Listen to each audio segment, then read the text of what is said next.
एखादा प्रसंग आला की तो प्रसंग त्याच उत्कटतेने मोजायचा आणि त्याचं गणित मांडायचं.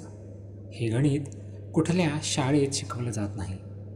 हे गणित जीवनाच्या शाळेत जो उघड्या डोळ्यांनी आणि विनोदी बुद्धीनं जो हे जीवन पाहत असतो त्याला ते बरोबर लक्षात येतं की मोठं ते काय आणि मोठेपणाचा आभास तो कुठला.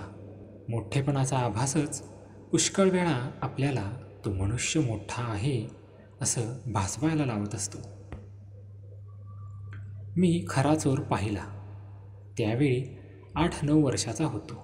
बेड्या घालून एक चोर पोलिसांनी रस्त्यातून चालवला होता आणि मधले बोट धरून वडिलांनी मला रस्त्यातून चालवले होते. त्या चोराने माझी स्वप्नसृष्टी पार ढासळून टाकली होती. चोर काळाच असला पाहिजे असा मी माझ्या मनाशी निर्णय केला होता.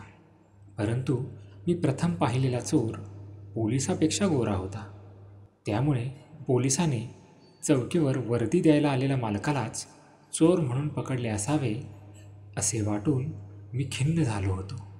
असूनही खास मालक घरचा म्हणती चोर त्याला, ही ओळ ऐकली की मला तो गोरा चोर आणि काळा पोलीस आठवतो.